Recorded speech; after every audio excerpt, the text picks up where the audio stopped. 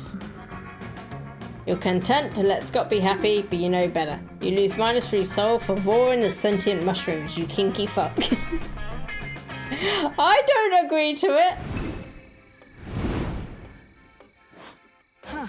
Where to go Alright. now? Scott, you're mine. The night is young.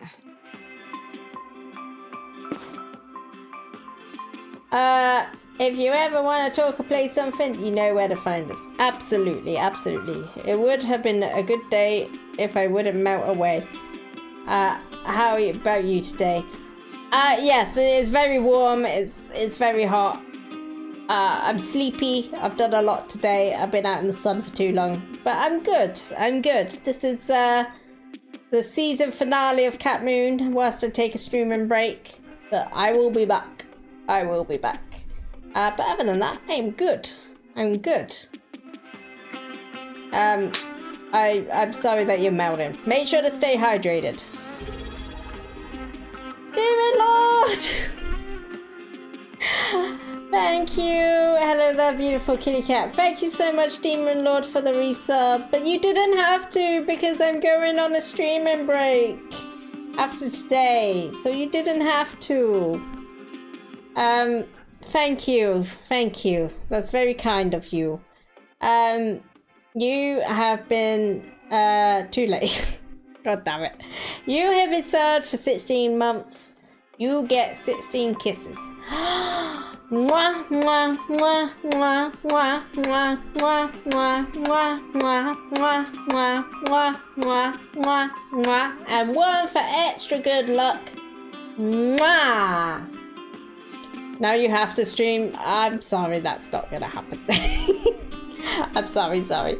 So doesn't expire until the day before Halloween. Oh fuck, it's gonna be Halloween soon. Fuck, where's this year gone? His love for chasing cars. Oh, I love chasing cars, bro.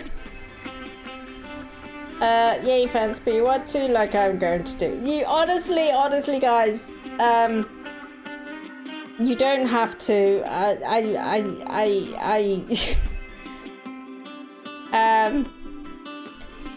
Yeah, you don't have to sub whilst I'm taking a break. Honestly, I'm not gonna be upset about it. I would rather you use your money for you and your life. Do not worry about it. You can say that again. Yep, absolutely. Year has flown by. Why stream break, by the way? I've not been well the last couple of months of this year, like physically, and it's taken a real toll on my health mentally, and I need to just sort of take a break, look after myself, take some downtime, and rest up, basically. Yeah, that's pretty much the gist of it. So yeah, I'm gonna take some time to just basically do nothing. Yeah, so that is my plan. But I want to support you even over your break. Love you. Oh, thank you, Kitsune. I appreciate that. I really do. And I will pin you right next to my heart. There we go. Yeah, definitely look after yourself. Thank you for the pets, Blizzy. Health is always more important than streaming. Yes, definitely. Life before streams, as I always say. I hope you feel better soon. Thank you. Like I said, I'm not disappearing forever. I will be back. Just not sure when yet. Cat, every year that passes feels faster than last. Did they say there's a possibility that the Earth's spinning faster? Or is it just the illusion of getting older? Probably the illusion of getting older. Thank you for the kisses, Demon Lord. I hope you've been well, Demon Lord. Hope you're looking after yourself. I love chasing cars, bro. Cargo's room! Those cars are fast, but Scott can be faster. Illusion of getting older. Yeah, I thought so. I mean, admittedly, I'm not faster than a car yet. But I'm sure that with enough practice, I'll get there. I believe in you. I've chased cars since forever. I used to do it all the time with my cousins. I'm fine. Good. Glad to hear it. The amount of time that passes gets less and less than the amount of time you've lived. Makes sense. We had rules for it and everything. Keep talking. Such as the colour of the car you chase would grant you a different score, for instance. It made sense since everyone knows orange cars are very fast while yellow ones not so much. Have you seen those? Most yellow cars tend to be very big and carry tons of little people. That slows them down. Gone about buses. What? Yellow, big, filled with little people? Do you mean? Chasing a car with a funny license plate can give you special bonus points too. It's such a great time chasing cars together. My cousins can be fun and nice when they forget to be not nice. We used to say that we should look into car companies to find a sponsor so we could turn car chasing into an official sport. Who would have thought I'd end up on a road trip? In a car, no less. Life can be really strange that way, huh? Agreed. Totally. My theory is since your frame of reference for time is getting larger, every year feels shorter. Like at 10 years old, 1 year is 10% of your life. At 30, it's only 3%. When you were about 6 years old, 15 minutes felt like a couple of hours. Now a couple of hours can feel just like 15 minutes. It's a psychological thing that the years feel like going by faster. You experience new things slower, so everything you learn in life adds up. And fewer new things happen, so it feels like time speeds up. I totally get that because like today when I was out with family, my niece who is 8 kept asking me when is the bus going to arrive, and I said 1 minute and she kept saying it feels like hours. So I totally get that. Just a heads up for anybody with a first badge, as far as I can tell, you'll retain it if you ever resub, so don't worry about that. Yeah, I feel with the first badges, they will only ever disappear if I manually take them away from people, which I don't think I've ever done, apart from maybe 1 or 2 who possibly didn't deserve it because of situations. Yeah, so that should still stay the same. And same with like VIP and stuff. We're not gonna change that up. One day you're spending most of your life chasing cars. The next day you're inside a car chasing life. I guess this is what Coach calls growing up. Maybe. Aha, maybe. Yeah. Okay. Week 3. I don't actually know how long this does last, does it? If I get to 25 and I haven't failed, is that game over?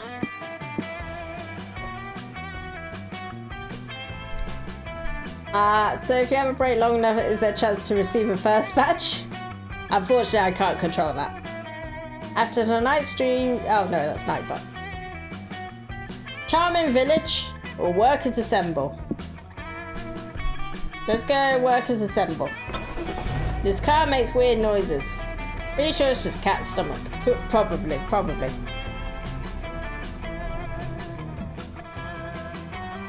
Factories are ruled by long hours, hard physical labour, and the crushing weight of cannibalism on everyone's shoulders. I think you just need to have something at or above 25 when a week ends. Okie dokie. Also, TV messed up my understanding of the term shortly because the preview said the next show would start shortly, but then the current show would run for 10 more minutes.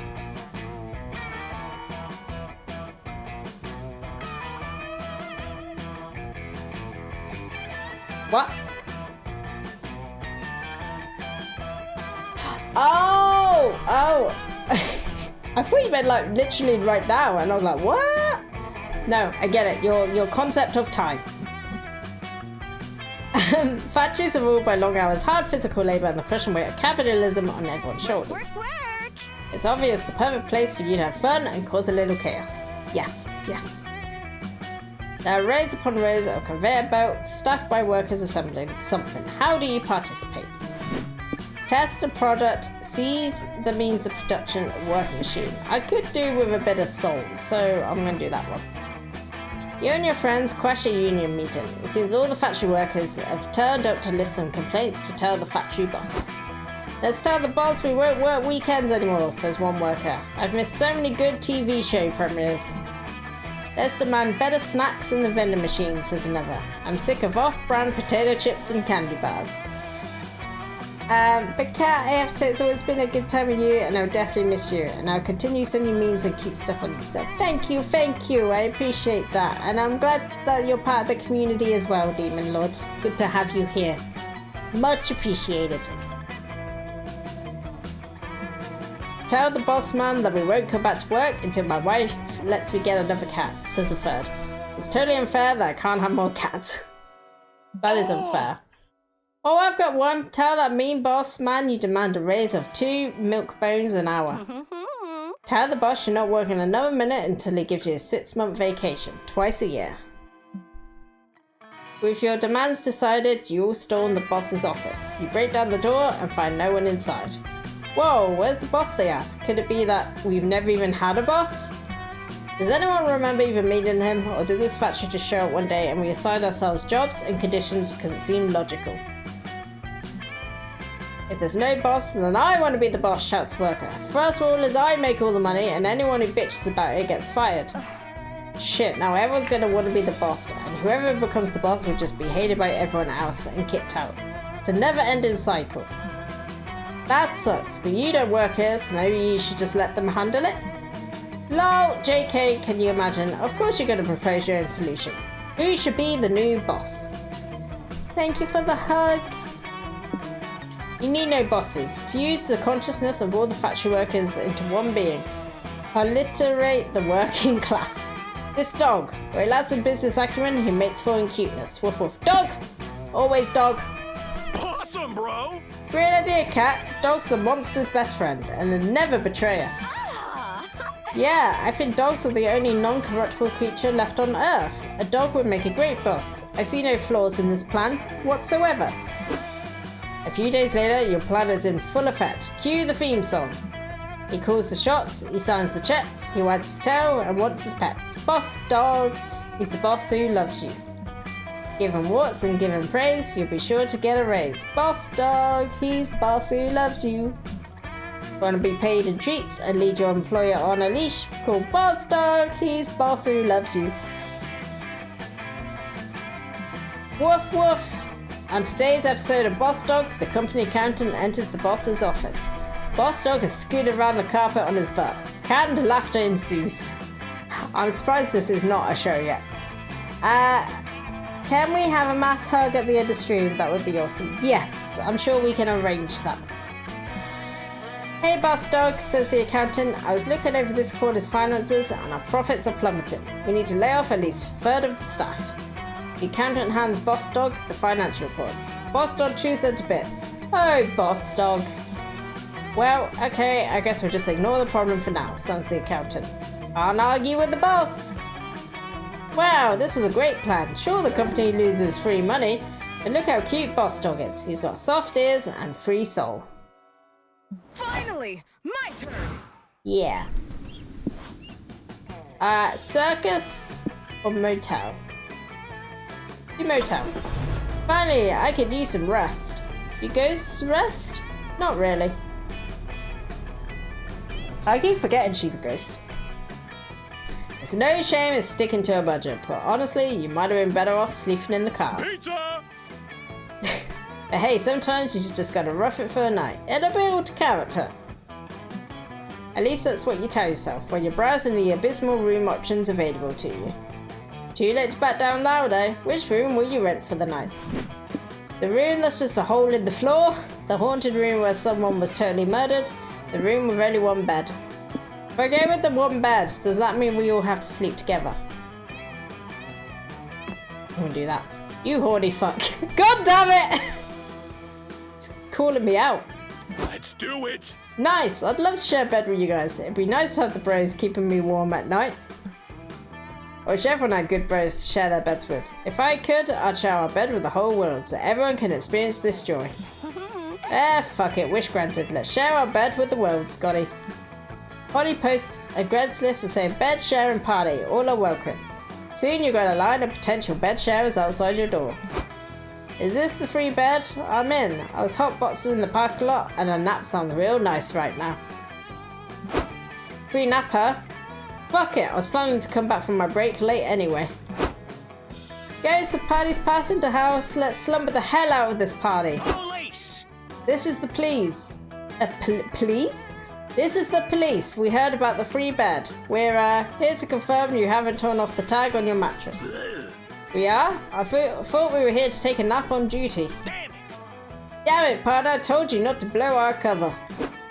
Polly, I think we were a little overconfident trying to fit the whole world in our bed. We pretty much only have room for one more person. And we have a big decision to make. Kat, who should be the last person we let in our bed? Oh, okay.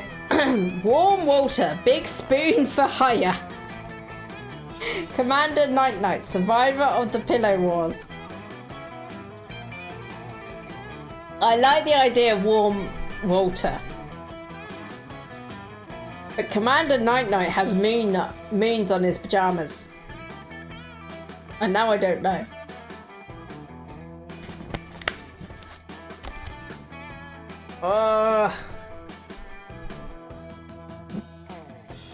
I'm gonna go with warm water. Great choice, honey. You won't regret hiring me. I've got lots of experience sharing a bed. Mama like it. Mama likes what she hears. What credentials are you bringing to the bedroom, Walter? My body is the perfect size, shape, and soft to firmness ratio to provide the optimal cuddling experience. I'm also an expert in pillow talk therapy if you need to sort out any thoughts or feelings before you drift off into blissful slumber. And if you get hungry or thirsty before bed, my PJ pockets are filled with snacks and hot cocoa to share. Oh, I got it! See, that just sounds amazing. Cuddling and snacks? Is there anything you can't do? Yes, the one thing I can't do is leave you unsatisfied. He's like a Baymax. And it seems I've arrived just in time. Kat, it's been a while since I've seen eye bags as big and stress-induced as yours. Are you by chance on a wacky road trip with volatile, unpredictable friends? Damn, is it that obvious? Yes, but don't worry, honey. My deep tissue snuggle therapy will fit you right up. Holy shit. Warm water. Oh my god! Overlord Jonah! Hello, hello! How you doing? Hope you're having a good day. Hello, hello, Silver. Hello, Suki. Hello. Welcome, Raiders. Welcome, welcome. Overlord Jonah, thank you so much for the follow. Hi, hi, hi. Hello, hello. Hello, everyone. How are we all doing today? PSO Will, hello, Despa. I hope I said your name right. Hello, hello. I came a raid, totally wasn't already here in time. Hello, hello. Mooney, please give shout out when you can. Hello everyone, I am Cat Moon. I am a British cat girl who drinks tea and gets confused secretly. Hold on. A slime in disguise. You never saw that. You never saw that. Don't worry. Well, it's all fine. It's our little secret. What were you playing? You were doing Octopath Traveler? Ooh, I don't know what that is, but I hope you had a good time. If anyone needs to raid and run, please do so. Get your drinks, have your bathroom breaks, get your food, get your sleep.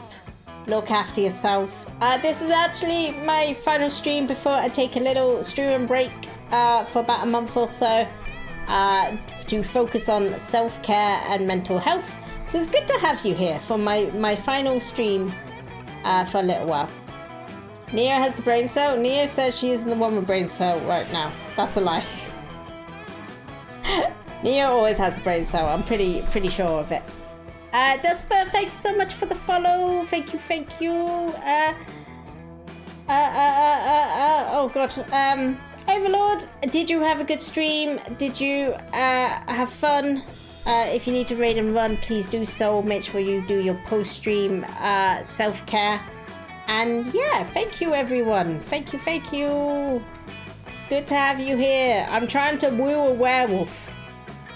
Hope you're having fun. Thank you, thank you. Neo never has the brain cell. No, I think Neo does sometimes. Neo doesn't know what a brain cell is supposed to do. We share a brain cell, but it's always beaten and battered every time we give it back to each other. That blep emote is too cute.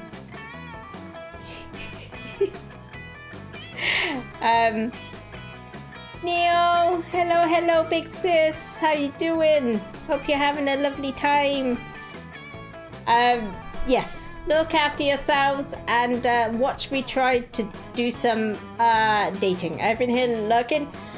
Big sis watched over little sis in the shadows. That's what we like. That's what we like. I feel protected now. Share a brain cell, but neither of you remember where you left it. Pretty much. Speak on the bimbo and she will appear. Oh, hello everyone. Hello. Apparently I have the brain cell right now. I do not believe that because I keep fucking up my words. Yes, we're trying to woo a werewolf as a fire girl. That's what we're doing right now. Yoink. He charges you free money for his services, but it's worth every penny for the free mind you gained. You forgot to plug it in. April has Cat the brain cell now. All I know is Cat is not smart. Well, fuck you, April. Fuck you too.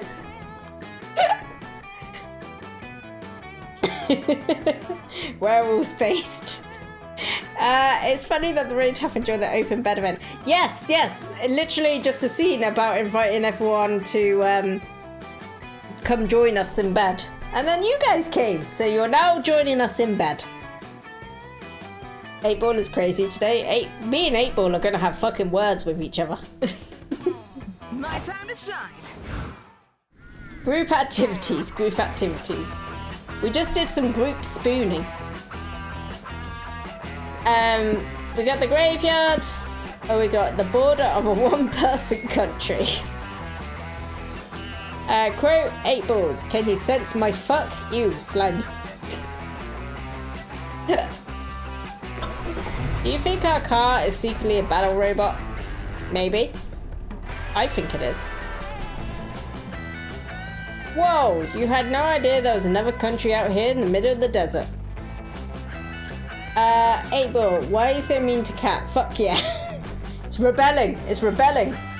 Nothing wrong with slime. There is nothing wrong with slime. I'm not made out of slime, I promise you. Of course, geography was never your strong suit. Or maybe the civilization is new. You're Team Slime. What the fuck? Noodles! It's Noodles! Whatever the case, you're hella curious to check out this place. What do you do when you cross the border? 8-Ball is mean because it knows that the break coming. Maybe. Learn the country's customs,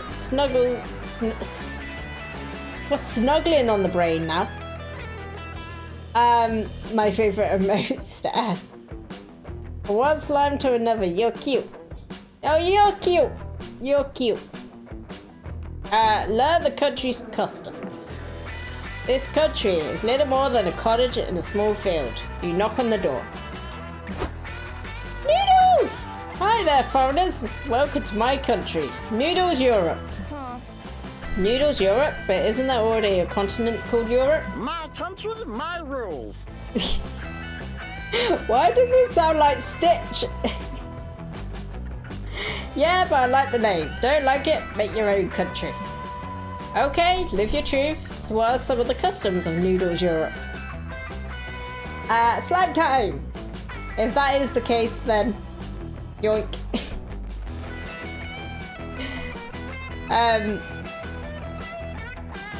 One is that it's a common European custom to breathe using your lungs. It began as a fashion statement in the upper class, but it became popular in all social castes when people realized lung breathing was the best way not to die of suffocation. Alright guys, you know what to do. You need to breathe with your lungs, okay? Breathe with your lungs. Trivia time! Alright, let me get my book. There we go.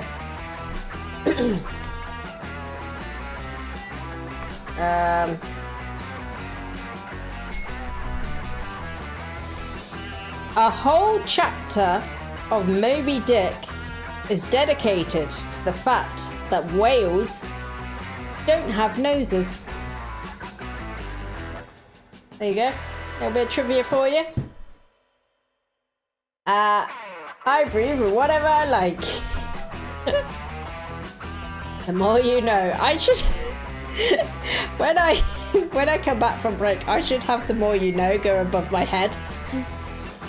After I've read trivia. We also eat everything slathered in mayo, except for no mayo Mondays, when eating mayo is punishable by death. I mean, I get it. And the favourite cultural pastime is to write Don Quixote.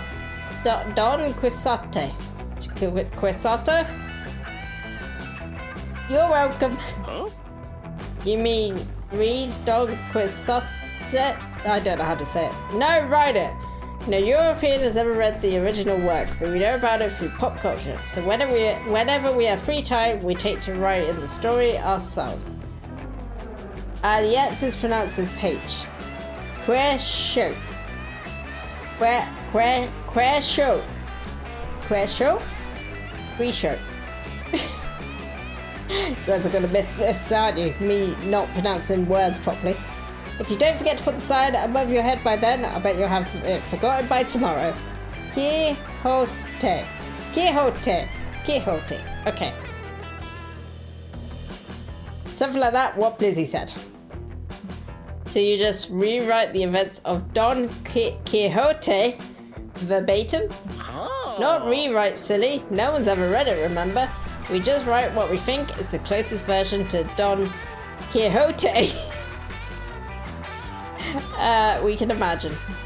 In any case, you foreigners are in for a treat. Today is a special day in Europe. Oh cool, is today a holiday or something? Better, today is 2 holidays.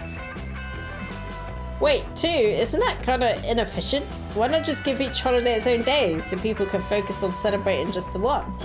Because it's my country and I make the rules. I love that he draws angry eyebrows on himself. He's a bit like Jigglypuff. If I want to have 2 holidays on the same day, then that's how it's gonna fucking be. Cat, why don't you pick which holiday we celebrate? President of Europe commands you to. Thanksgiving, the holiday in which we all give thanks to those who we love. Freaky Friday, the Friday in which we swap our bodies with a loved one to live wacky misadventures that ultimately teach us a valuable lesson in empathy. I'm gonna go with that one. I liked that movie. Awesome! I can't wait to trade bodies with my mum and learn the struggle of being a single mother of 2 trying to make ends meet while moonlighting as a chess coach. Okay, I switched bodies with my mum too. I learned so many cool things about her, like her name and where she is and why she never calls me. Oh, Scott! Oh no! The tragic backstory's coming out. Oh god, I clicked off the game. Hold on. There we go. It doesn't work like that. You have to already know the person you're switching bodies with. Oh.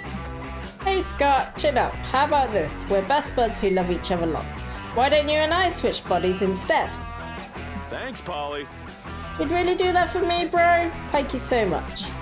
Using -3 magic, Noodles recites the ancient switcheroo incantation and Polly and Scott's minds get totally swapped. Bro, am I really Polly now? Weird. Should I try talking like Polly? Hey boo, I'm Polly. I'm gorgeous and funny and I read big books and I do lots of dances with my butt. Watch me go. Fine ass. Nice moves. Damn, I have a fine ass. Okay, I'll try being you now. Polly's just gonna go like do things with Scott's body, isn't she? The creature, thank you so much for the wellness combo. Thank you. Stretch. Oh, Mooney says hi.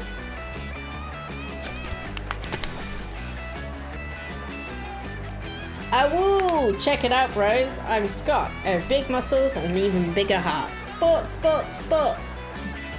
Wow, you sound totally like me. You almost had me fooled that you were Scott. Slimy Mooney, Slimy Mooney. Thanks. Ready to switch back now? Being body swapped is fun, but this heartbeat of yours is really distracting. Noodles reverses the spell and your friends are back to their old selves again. Ooh. Great work, but it wouldn't be a true Freaky Friday if you didn't learn a moral lesson along the way. What did you guys learn? Bigger heart for sure. I mean, Polly doesn't have a heart because she's a ghost, so she's probably not used to it. I learned that Polly is very impressive. Doing her signature dance requires a lot more butt strength than I thought. Thanks, Scotty. Oh, thanks. I learned that it's hard being in Scott's shoes because it's hard to bend down and tie your shoes when you have so many muscles. What did you learn while you were body swap, Cat? Oh, I did a swap Cat with anybody. I figured nobody loved her enough to change bodies with her. Oh, well, that's mean. Ouch. Guess the only lesson you learned this Freaky Friday is that Noodles is a dick.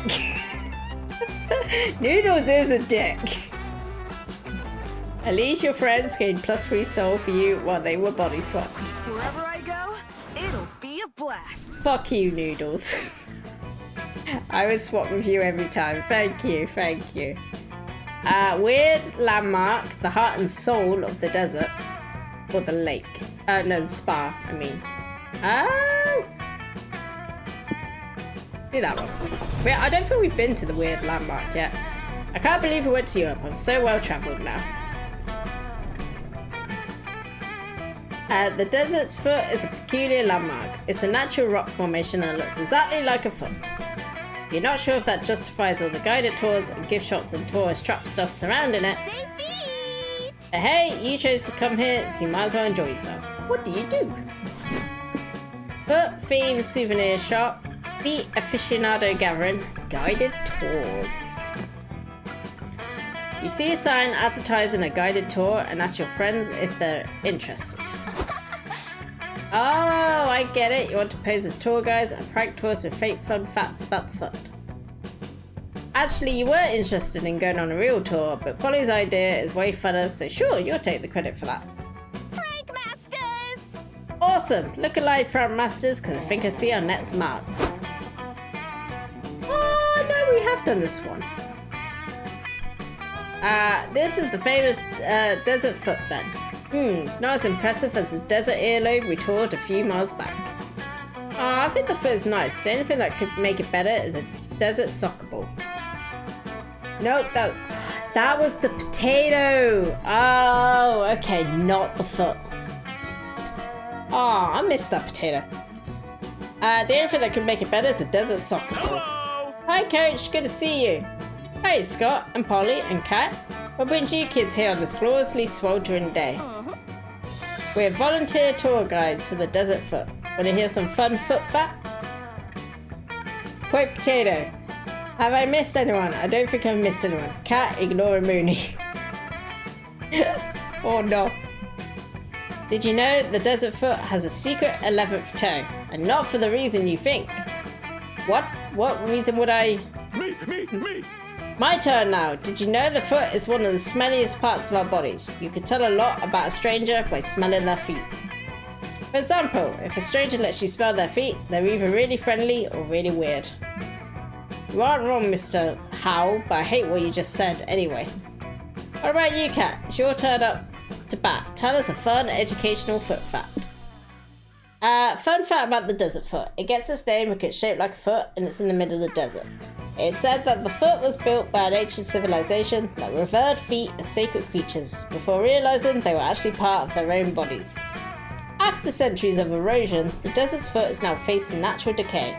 Conservationists are accepting donations to hire a very big podiatrist. Balls to the wall, people! Yeah, that's true. The Desert Foot Foundation is sponsoring these tours because they need your donations to save this ancient landmark. The desert foot is a part of nature and it's important to take care of nature, and sometimes nature needs an 8-foot tall podiatrist, I guess. I need to use the restroom to powder my foreheads. Excuse me. Oh, is it time for a pee break? I'll go too. Everyone take 5. Ugh, this is absolutely ridiculous. I can't believe those fools think I'd willingly give up my money to their charity. Do they even know what a podiatrist is? They're surely not old enough to need one. How dare they appropriate late adult culture to back up their lies? Bedtime story! Okay, trivia time.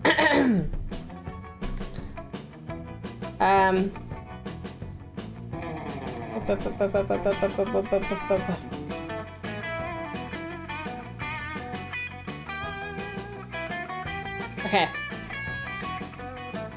To tiny sea creatures, ocean creatures, sorry, water is as thick as jelly. There you go. Bedtime story. Good night, Mellow. Have a lovely rest and have a lovely... Oh god, this is weird now. Look after yourself whilst I'm away. Be good. Don't do anything that I wouldn't do. And yeah, take care of yourself. Take care of yourself. Good night. Bye bye bye. Kisses. Mwah. Good night, cat. Enjoy your time off. Don't be a stranger. Never. Never. Bye bye bye. Still, I probably shouldn't lash out at them. Coach loves these kids dearly. To a fault, perhaps, but nonetheless. And keep your hands above the blanket, always. I like where things are going between us. His positivity is a good influence on me. I think I've certainly been easing up on the blood pressure medication. I suppose I'll play along. I don't seem cheap and unsupportive. Making a good impression is so important in these early stages. I'm sure Coach is overthinking his response too. Oh god, did I leave the oven on? I'm back. Very well, I'll donate a bit of money to your charity. It's good for you young folk to be involved in nature conservation efforts. Wouldn't you agree, Coach? Yeah, sure. Give them free money for all I care. I need to check my apartment right now immediately. Nice, free money. You lose 5 soul for the Oh, that's okay. Underhanded way you acquired it, but you gain +2 height for pulling off your prank. Nice. Quick break, then back on the road. Alright, Scotty! Beam me up, Scotty! Workout. Workouts are the best! Muscles! Muscles are my little friends who keep me company all day, and I must feed them with workouts. Some of them are not so little. Right? That's a sign I'm doing my job right. I do my best to cover all the muscles. Like right now, I'm doing my daily dose of banter to keep my tub muscle big and healthy. Deciding what workout to do every day is a challenge in itself. There's so much stuff to choose from. There are workouts hidden in the most unexpected places, like chasing a car or hugging your friends. Right. Who'd have thought? Oh. You need to be careful, because sometimes you think a workout idea is super cool, but it turns out to be bad. What if that super awesome idea was actually dangerous all along? You could hurt yourself, or others, like other people, or even your own muscles. You want to point out that hurting your muscles would fall under hurting yourself and not hurting others, but you pass on this one. I need to be careful, bro. Being this buff is a huge responsibility. Being a buff boy should never come at the cost of being a good boy. Never! Never. A beam is a solid rectangular object, so you telling Scott to beam you up could mean you want him to support you on his beam. I'll take it. I'll take it. For sure. Of course. So I need to be smart when thinking of workouts to do. I need to be thoughtful. But you know, I am not super smart, so sometimes I run out of new workouts to try. Maybe I could help. Let's do it! That'd be great, bro. Let's brainstorm. What workout could I do today? I can think of a few things. We could even work out together afterwards to test our muscular ideas. Helping Scott while holding his sweaty muscular body close to you. That sounds like a plan. Would it be okay if whatever we come up with isn't too complex? I don't know if you've noticed, but I get, confused easily.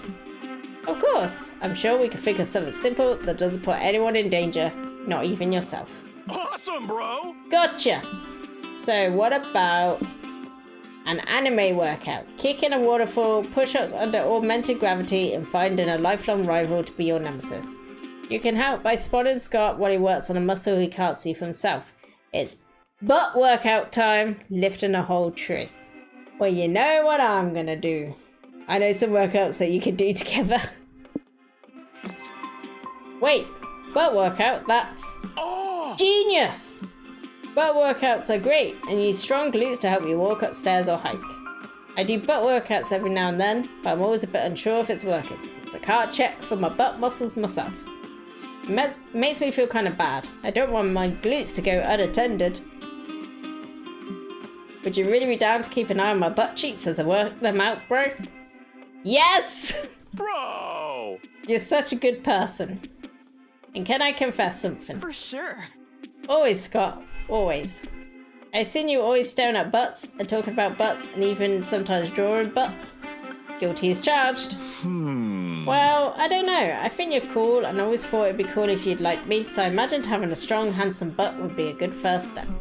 But Scott, your butt is already incredibly handsome. Your butt is so handsome it could host a fundraising gala or a movie award show. You mean it? I've never been more honest about anything, Scott. Hey! Oh, thanks. Although Coach always says that growing complacent is the worst type of growth you could pursue. Even if you already find my butt handsome, I must keep improving my butt to reach even higher handsomeness. Great idea. That's the spirit. Would you help me with this? Would you help me while doing intense butt workouts? I was born for this, Scott. I was literally the one who proposed it just now. Let's do it! Perfect. Hold your hands here while I do this and keep count of how many times I do this with my butt cheeks. Can you do it? It'd be hard to stay focused and count while staring so directly at Scott's butt cheeks, but you'll do your best. Here we go. You spend the rest of the night helping Scott with intense butt workouts. You've never been so attuned to his buff, handsome butt as you hold it firmly close to your face. What a dreamy night. Yes! Scott is more than a friend. Week 4. Hold on to your seats. Okay, what's next? Experimental prison or the casino? Let's do the casino. Yes, let's roll the dice. Flashing lights, rolling dice, people sobbing as their life's fortunes are gambled away. Rolling. No doubt about it, you're at a casino. I'm looking hot. Gambling is risky and reckless, but so is going on the road trip with Polly and Scott, so whatever. The question is, now that you're here, what will you play? Chance, roulette, the forbidden games, skill, poker. I think we've done the forbidden games before, haven't we? Let's do roulette. You're always hot, Cat. No, you! You enter the casino ready to make some sweet money. Yes. Yes! I love casinos. The land of random chance, impulsive decisions, and drinking. Everything's coming up, Polly. Hey! You're the expert here, bro. What game should we play? No, you. No, you. Roulette, probably. There's very little rules involved, and I'm like 6 old fashions deep. So I'm too drunk to coach with a proper game anyway. Sports! Fine by me. Roulette's the only casino sport with balls in it, so it's bound to be my favourite. How does it work? People place their bets, the croupier spins the wheel, the ball lands on a number, and you win or you don't. That's it. The only thing you have to do is pick a number or colour to bet on. Cat, what are you feeling? I'm betting on 69, of course. Nice. Mama like it. Nice. I respect that, but the highest number in roulette is 37. What, so I can't pick 420 either? Lame. I'll just bet it all on red then. Okay, what are we going to bet? It should be something good if we want to win big.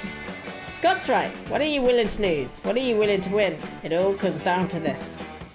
Bet this delicious hot dog. Bet some money, dang. That's the whole point of gambling, isn't it? Getting free monies. Bet this priceless silver watch. The mysterious warlock who gave it to your long dead ancestor probably wanted someone to gamble with it eventually. Do that. Whoa, you're gambling your priceless watch? But it's so shiny. If it's shiny, that must mean it's really valuable. I'm actually a watch expert, says a random bystander, and I can tell you that that watch is extremely valuable. It has to have been in your friend's family for at least 16 generations, maybe even 17. That just makes it an old watch then, not necessarily a valuable one. It's both actually, says another stranger. I heard that watch was given to Kat's ancestor by a mysterious warlock. You heard that from where? Do we even know you? Nope. Okay, well, why does getting the watch from a warlock make it valuable? A warlock gave Scott a sandwich the other day and it wasn't worth millions. He just didn't want to finish it. I like that sandwich though, it's magically delicious. Don't trust me, this watch is highly valuable, says the watch expert. Based on its mystical, silvery nature, I can guarantee it's worth at least some money. Have some respect for such a bold, reckless gambler like Kat. Respect Kat? Oh honey, you must be new here. They do not respect me. You make Polly eat her words when the roulette wheel comes up red and win. You're given your watch back and some matching earrings. Wow, cries a third bystander. I'm an expert on earrings and those are worth a fortune. At least +4 money and +2 magic. Oh, nice. Let's go, Scott. Oh, can we go find a roulette table that isn't surrounded by jewelry experts loudly expositing on everything Kat does? Those lucky bastards, the strangers sigh. One can only imagine all the zany adventures they must be having on the road trip they're on. Showtime! Nice. That was good. LARP or Battle Royale? LARP. Remember to check the speed limit. I think it's 4 speeds per car. Wow, this LARP is crawling with humans. Real actual humans. That's weird. There must be one of those areas where the dimensional fabric between the human and monster realms is starting to tear. Strangely, the humans aren't screaming or grabbing pitchforks. LARP is just Battle Royale without the blood. Grabbing pitchforks, which goes against all you know about their forts and monsters. Stay still, Scott. They must think you're fellow humans dressed up for the LARP. Fine by you, their ignorance is your bliss. Since you're here, what LARP activity are you interested in trying? We did NPC last time, didn't we? So let's do PvP. You're at the LARP working on the courage to order a whole leg of mutton when Scott runs up to you excited. Polly, listen. Polly, the LARP organizer said they're doing a scavenger hunt. Whoever finds the one bracelet to rule most things wins the prize. I like that. The one bracelet to rule most things. We are getting that bracelet then. What's the first clue? Intrepid travelers, search for the bracelet if you dare. Your first clue is that your prize is over there. You look where Scott's pointing and see the one bracelet to rule most things literally sitting on a pedestal. Sweet. You rush to grab it, but some punk-ass human grabs it at the same time. It's too late, villains. We found the bracelet first. I invoke your honor. Give us our prize fair and square. Okay, well I invoke finders, keepers, losers, weepers. We saw the bracelet first, so back the fuck up. Fine, if you won't stand down, we'll settle this the old-fashioned way. With violence! Arant Saga City! Hello! Thank you so much for the follow. Most appreciated. Hope you're having a lovely day. I hope I said your name right. Hi. With violence! Do we have to use violence? Could I try making a seduction check instead? Sorry, but I don't want to fight a bunch of humans. I could hurt you. Your skulls are so fragile. The world's largest LARP event is the Conquest of Mythodia, held annually in Germany near Brockela.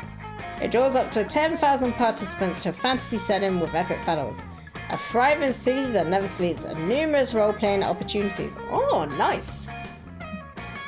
Who are you calling human? I'm obviously a vampire.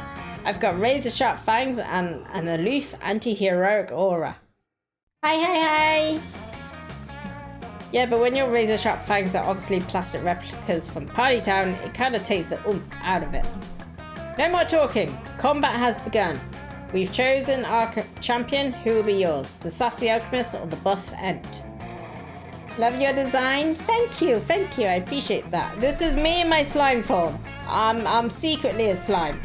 This is me in my normal form. Don't tell anyone I'm a slime. Okay? The sassy alchemist or the buff ent? Who knows? We don't make decisions. Ask Kat. Sassy alchemist and will be too kind. As soon as they said that, I was like, well, it's gotta be Polly. Like, because Scott doesn't want to fight. He might hurt them. Demon Lord, thank you for the pets. Polly the potion maker, the showstopper, the breathtaker, the harbinger of chaos. Scott the good boy, he has good intentions and apples. Maybe. It's Polly time. Yes, it's Polly time, bitch. Ha! You might as well surrender now. Your alchemist build is totally weak against my vampire powers. Wait, which ones are the vampire powers again? You know, the shit Liam does, being purple, turn into a hot dog stand, annoying people, etc. What? Have you even read... What is happening with my words? Have you even read the core rulebook? Vampires turn into bats, not hot dog stands. And the skin isn't purple, it's sexily pale, like moonlight glittering on the back of a dying swan. Neo has the brain cell right now. Oh, you've clearly got the being annoying part down. Attack! My children! The vampire throws some rubber bats at Polly.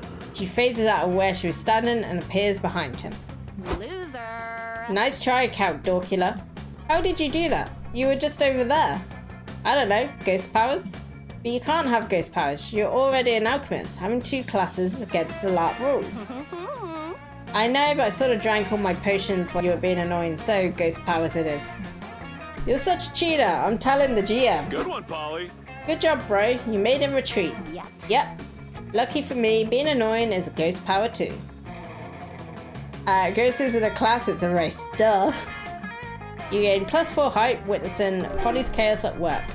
But you lost 4 magics used to brew her potions. Look, guys, no hands. Those weren't potions. The hole has got a whole lot of heart. Or the gas station, the transportation of the future today. Let's do the hole. Doobie-doo, driving carelessly, knowing nothing will happen. Stuff happened. Stuff happened. You're riding along with Scott in the driver's seat when a car pulls up behind your car and starts flashing red and blue lights at you. Shit, it's the cops. Do you know what we do when we see cops, Scotty? Cooperate with them because it's the law? No, floor it and drive away. Too late, we already pulled you over. Damn it. Don't worry, we're just pulling over everybody on this road to warn them that there's a level 5 prank spree happening in this area. Yep, it's ugly out there. Nothing but smoke bombs, teepeed houses, and ding-dong ditching for miles back east. Oh really? That's a coinky dink. We drove in from back east. Scott! Huh? No we didn't, and also I don't have any smoke bombs in my suitcase. But that's a relief. Just be careful. In all my years on the force, I've never come across such crafty prank masters. With a Z. Actually, I think it's pronounced prank masters with a Z. We can't even establish an MO for their latest hits. These pranksters seem to be agents of total chaos. The only clues they've left are some brown fur clumps and a flask grey with the initials PG. What could it mean? What a mystery. Maybe the initials stand for prank guru, or it could poltergeist, or maybe... Shit, how do we get him to stop talking? Did we ever teach Scott don't speak? Sadly, you never got that far. It's not too late to do something to throw the cops off before they put 2 and 2 together. Officers, we have problems of our own. We spent 2 hours looking for a chocolate bar, we left some in the car. Either help or get out of the way. It's time to release the goose! The one you were keeping as a diversion in order to throw someone into a wild goose chase. It's time to release the goose!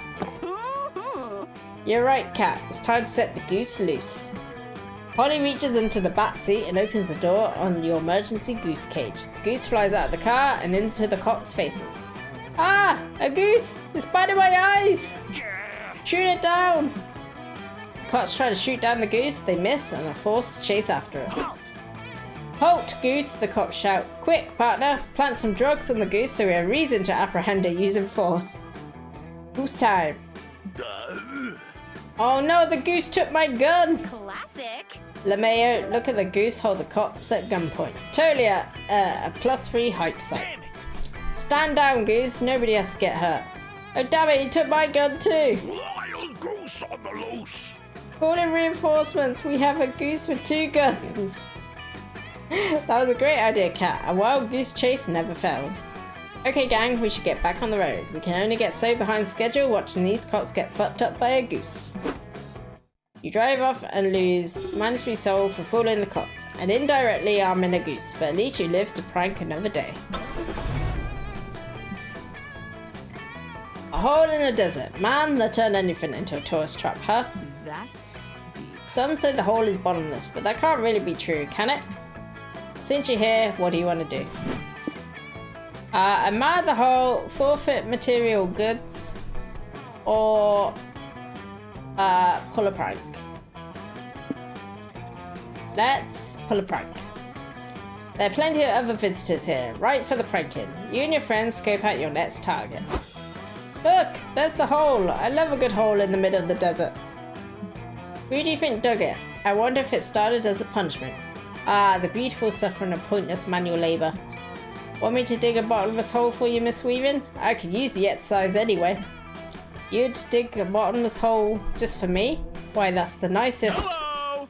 Hi, Head Coach. Hi, Camp Director, Miss Weaving. You two seem like you're having fun talking privately, so I wanted to butt in and have fun too. What's got me to say is that we're tour guides. Yeah, let's go with that. We're here to tell you fun facts about the hole. Fun fact. Holes play a big role in the 3 pillars of modern society. Straws, grave digging, and the donut industry. Hey! Fun fact. I love digging holes. It's my favourite hobby. I know, Mr. Howell. We passed some of the holes you dug on the way here. It's a wonder we found the true landmark at all. Well, Kat, Polly and Scott loaded the bases. Now you're up to bat. Give us a real hole-in-one fun hole fact. This hole is so deep you can mostly fit like 30 pies in it. Many have argued the mysterious origins of the hole, but in reality it was a very weird marketing stunt pulled by a pizza place in the 80s.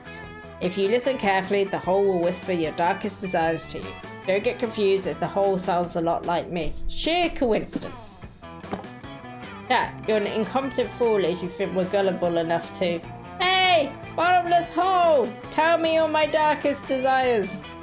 You stealthily lower yourself into the hole and whisper back.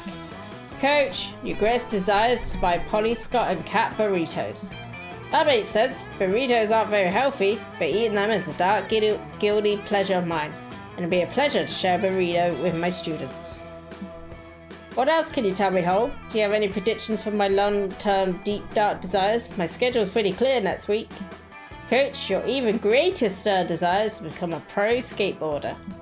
It is? I had no idea. I've always respected skateboarding, but I never got into it because it lacked the quintessential sporty element. Balls! But maybe my unshakable loyalty to balls is actually a psychological dependence manifested from my unresolved issues with my father. Sure? Thank you, Desert Hole. It's been great unpacking my repressed memories with you. I presume my secret dream of skateboarding. The students are gonna love it. I'll be so hip. Do kids say hip anymore? I'll be so fleeky? You lose -6 soul for deeply invading Coach's privacy, but you gain +3 mind for mind fucking him and 1 hype because pranks. My soul is fucked. And Coach takes you all out for burritos, thanks to the whole suggestion, so you also gain +2 stamina. Make some space. I need to gain some soul, and I need to gain it soon. Wild West Town. This town is big enough for the 2 of us. Simon Soups. Best road trip ever. Yeah, this road trip totally lives up to the hype. What is Cat's deepest, darkest desire? Fuck yeah! Just that. Just fuck yeah. A bowl of soup would really hit the spot right now. What's the worst that could happen? Some kind of murderous robot pops up out of the shadows to kill you? There we go. Simon Soups. Celebrate your birthday and work the night shift. Well, I don't feel like that's a FNAF thing. Kitsune, thank you for the pets and the kisses. Let's work the night shift. You and your friends walk into the restaurant. It smells like chicken stock with a hint of blood. Welcome to Simon Soups, where the broth of childhood and the vegetables of imagination are stirred together to create unforgettable magic. In my mind, it's more like fuck Yeah. We wanted to ask about the now hiring sign out front. We could use some extra cash. You're interested in the night guard position? Sure, you're hired. Oh, that's it? No interview? Sweet. Yeah, trust me, we're desperate. You just gotta sign a waiver first. Karen, set for cutest streamer slime. Boom. Put you on top of Mooney's head. There we go. Forfeiting your rights to sue Simon Suits if a soup-fueled animatronic murder happens during your shift. Huh? Could you maybe tell me more about these soup-fueled murders before I make a snap judgment on that? Sure. Simon Suits was founded in the 1980s by a guy named Simon Shafton. He is a roboticist and a children's entertainment genius. He also really loves soup and was ultimately kind of a psycho about it. Shafton designed the animatronics to carry out his aggressive soup agenda, meaning they do weird shit sometimes. The company got bought out a few years ago and the new management's reprogrammed the animatronics for the most part. It's still sometimes malfunction after dark, hence the waiver. Anyway, the job's yours if you want it. We'll basically take anybody. How many nights can I put you down for? Maybe just work one night, and maybe when you say work, you sort of meant fall down, not like actual working G's. Don't know, these animatronics still used to be murderous. One night sounds like enough nights. Get the full experience, 6 nights at Simon's. Any of this going to be sold, do you think? You and your friends show up for your shift later that night. You go to the surveillance room, where the soup girl helps you get settled in for your first shift. See this camera? You just have to stare at it all night long and not die. Those are your 2 main tasks. Just watching the camera and not dying. Is this a great job or a bad job? Well, that entirely depends on how murderous the animatronics feel. What? Bye! Polly, are we gonna die? Maybe that murder waiver is just a standard thing in most jobs and we didn't know. Oh, okay. Oh. Oh. Did you guys see that? What was that? I think I saw something in that corner. Go check the camera, Scott. Phew, everything's okay, Polly. The animatronics even disappeared. Scott! Why is that a good thing? They look weird. It unsettled me, but it's okay, because now they're gone. That nearly got me. Scott, this is not a good thing. Shut the door. You shut the door yourself, and as it closes, you glimpse a nightmarish vision. He wants some soup. I couldn't see it. The lights went dark for a moment. Oh no! You're gonna have soup fiends coming after you. Polly, hear me out. What if they're legit offering us some soup? I'm sort of hungry. Hey there, pals. Welcome to my show. I'm Simon Soups, and I'm ready to go. So grab a spoon and open wide, because me and my friends are coming inside. Scott and Polly shut the doors, and the 3 of you barricade yourselves in the surveillance room. You spend the entire 6 nights locked in there. Fun! Working so much during the road trip drains your hype, and spending those nights keeping murderous robots at bay doesn't help either. You lose -4 mind. That's what he says. But hey, you honoured your contract, so you get +5 money and 1 stamina from some free soup you find in the surveillance room. Okay. Quick Scott. break, then back on the road. Later that night. Where to go now? Hey, bro. Hey Kat, good to see you. I mean, I just saw you in the car, but it's good to see you now too. I'm down to hang with you if you want, but we'll be okay if we just relax for a while. The talk we had the other night gave me a lot to think about. I'm not really the strongest thinker, so I need a bit to process it all. That's fine with you. You sit with Scott and join his company on this quiet night. Wait, there's something else. Destination fulfilled? Oh! Have fun at Knifeland!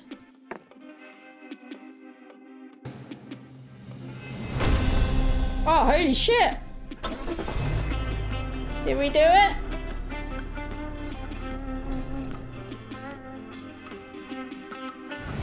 The road trip comes to an end. Knife-land, the land of fun and knives. Why is there a ride called Dick Smasher? You ride all the rides, twice! They're awesome and deadly in equal parts. There's not one, but two freefalls. There's the pit full of spikes and the guillotine, which let you keep a severed head as a silly memento. There's also the blender, the pendulum, and a volcano. That's a lot of blades, that is a lot of blades. You're still not sure if the volcano was supposed to be a ride or if it was just a random volcano that happens to be there. Stab cap! And there's the murder mansion with actual murder. So much fun, and you even managed to survive, which is a big plus. Knife-land forever! Hell yeah! And that wasn't all. Congrats, you've reached a destination. There's more to it. Every player gets an individual ending. You could end up being a lame loser, just okay, or the MVP. In multiplayer mode, the result will be determined based on how much you each contributed to the resource needed to reach the destination. Okay, we don't have to worry about that. In single player mode, it's determined by your overall resource spend. We might have to worry about that. There's also the date ending, which has its own requirements. If it ended up a lame loser will override the date ending. No dates allowed for lame losers. Anyway, let's judge you. Oh god, what am I gonna be? Everyone runs to Knife-land, full of excitement. Well, everyone but you. Here's the thing, you don't know how to open the car doors. You never learned. But you're too proud to admit this in front of your friends, and you're not swallowing your pride today. So you stay trapped inside the car, and when your friends wave to you from afar to join them, you tell them to go. You may miss out all the fun, but at least they won't know you have no idea how to open the car doors. Look at my soul? Don't speak too soon, Mooney. After all these years, after all these streams, Kat has finally managed to not fail. It's beautiful. You might have spoke too soon. Worth it? Does that mean I don't get the date?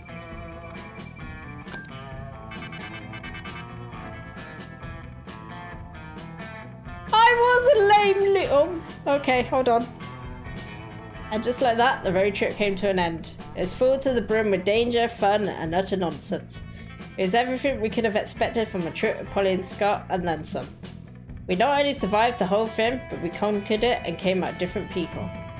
It all turned out to be a pilgrimage into self-discovery, a rite of passage, a quest for growth.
Ah.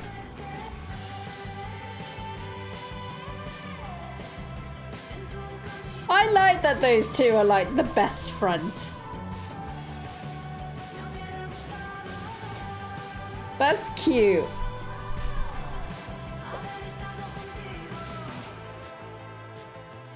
There we go. Well, I finished the road trip.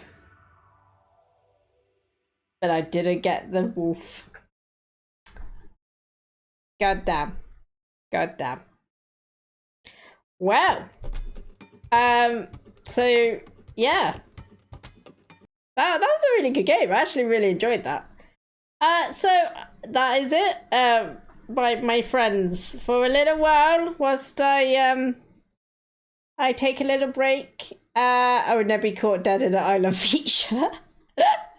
Namende, thank you for the pets. Yes, I will be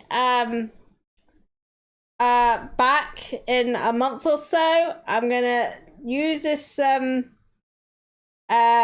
time to look after myself, get rest, get myself back to how I need to be, and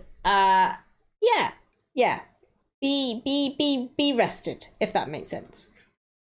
Thank you everyone. Thank you everyone for joining me, and look after yourselves as well. You take care of yourselves. I want you to take care of yourselves. I want you to be happy, and yeah, I'm gonna miss you all. I'm gonna miss you all, but I will be back. I promise. I promise I will be back. Look after yourselves, everyone. Bye, bye, bye. Mwah. Mwah.